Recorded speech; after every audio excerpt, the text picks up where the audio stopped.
കാലിൻ്റെ തള്ളവിരലിലുണ്ടാകുന്ന അതികഠിനമായ വേദന, നീരും ചുവപ്പു നിറവും വിങ്ങലും ചില ഭക്ഷണങ്ങൾ കഴിക്കുമ്പോൾ മാത്രം കൂടുന്ന അതികഠിനമായ സന്ധിവേദന, പ്രത്യേകിച്ച് രാത്രി സമയങ്ങളിൽ. ബോഡിയിൽ യൂറിക് ആസിഡ് കൂടുന്നതിൻ്റെ കുറച്ച് ലക്ഷണങ്ങളാണ് ഇവ.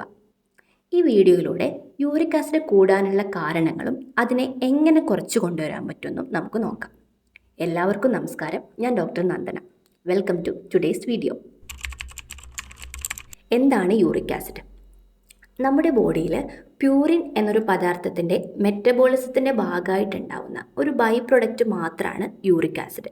അതായത് ഇത് എല്ലാവരുടെയും ബോഡിയിൽ ഉണ്ടാവുന്ന ഒരു മെറ്റബോളിക് വേസ്റ്റ് തന്നെയാണ്.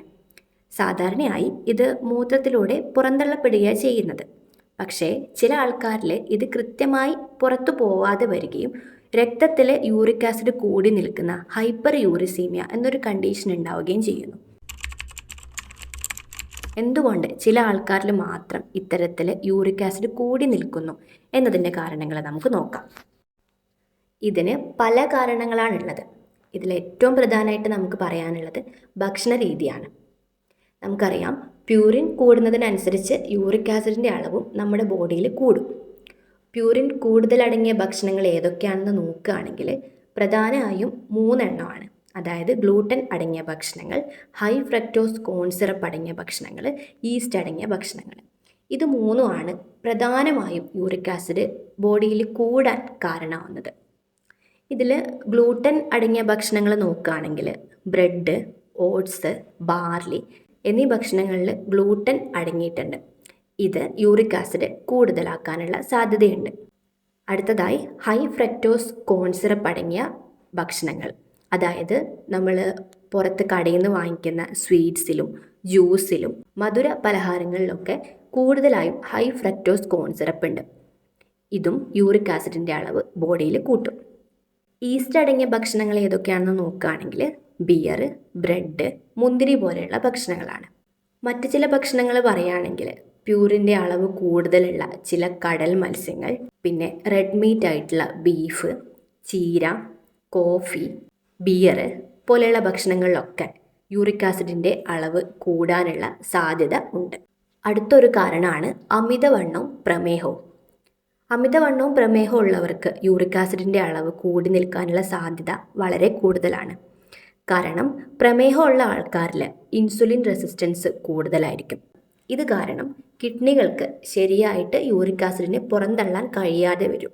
ഇത് യൂറിക് ആസിഡ് കൂടാനുള്ള ഒരു കാരണമായിട്ട് മാറും. മറ്റൊരു കാരണം വ്യായാമം ഇല്ലായ്മയും വെള്ളം കുടിക്കുന്നത് കുറയുന്നതുമാണ്. നമുക്കെല്ലാവർക്കും അറിയാം വെള്ളം കുടിക്കുന്നത് എന്തുമാത്രം ഇമ്പോർട്ടൻ്റ് ആണെന്നുള്ളത്. വെള്ളം കുടിക്കുന്നത് കുറയുമ്പോൾ നമ്മുടെ മെറ്റബോളിക് വേസ്റ്റൊക്കെ ബോഡിയിൽ അടിഞ്ഞു കൂടിക്കൊണ്ടിരിക്കും. നമ്മൾ പറഞ്ഞു, യൂറിക് ആസിഡും ബോഡിയിലെ ഒരു മെറ്റബോളിക് വേസ്റ്റ് തന്നെയാണ്. ഇത് അടിഞ്ഞു കൂടുന്നതിൻ്റെ ഭാഗമായിട്ടും യൂറിക് ആസിഡ് ചില ആൾക്കാരിൽ കൂടി നിൽക്കും.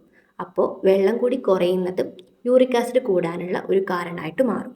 വ്യായാമം ഇല്ലായ്മയാണ് അടുത്തൊരു കാര്യം. നമ്മൾ പ്രത്യേകിച്ച് പറയേണ്ടതില്ല, നമുക്ക് എല്ലാവർക്കും അറിയുന്ന കാര്യമാണ്. മെറ്റബോളിസവും നമ്മുടെ ബോഡിയിലുള്ള എല്ലാ പ്രവർത്തനങ്ങളും കൃത്യമായി നടന്നു പോകണമെങ്കിൽ കൃത്യമായ വ്യായാമം നമുക്ക് ആവശ്യമാണ്. ഇതില്ലാത്ത ആൾക്കാരിലും യൂറിക് ആസിഡിൻ്റെ അളവ് കൂടി നിൽക്കാറുണ്ട്. പിന്നെ ചില ആൾക്കാരിൽ പാരമ്പര്യമായി യൂറിക് ആസിഡ് കൂടി നിൽക്കുന്ന ഒരവസ്ഥയും കാണാറുണ്ട്. യൂറിക് ആസിഡിനെ എങ്ങനെ നാച്ചുറലായിട്ട് നിയന്ത്രിക്കാം? ഒന്നാമതായി ചെയ്യേണ്ടത് യൂറിക് ആസിഡ് ഫ്രണ്ട്ലി ആയിട്ടുള്ള ഒരു ഡയറ്റ് ഫോളോ ചെയ്യുക എന്നുള്ളതാണ്. യൂറിക് ആസിഡ് കൂട്ടുന്ന ഭക്ഷണങ്ങൾ ഏതൊക്കെയാണെന്നുള്ളത് നമ്മൾ മുന്നേ പറഞ്ഞു കഴിഞ്ഞു.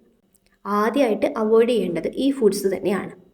നമ്മൾ പറഞ്ഞു, beef, beer, bread, purine rich ആയിട്ടുള്ള മീനുകൾ, ഇവയൊക്കെയാണ് പ്രധാനമായിട്ടും അവോയ്ഡ് ചെയ്യേണ്ടത്. കൂടാതെ നമ്മുടെ ഫുഡിൽ ഫൈബർ കൂടുതലായിട്ടുള്ള ഫുഡ്സ് ധാരാളമായിട്ട് ഉൾപ്പെടുത്തുക. പഴങ്ങളും പച്ചക്കറികളും ധാരാളമായിട്ട് കഴിക്കുക.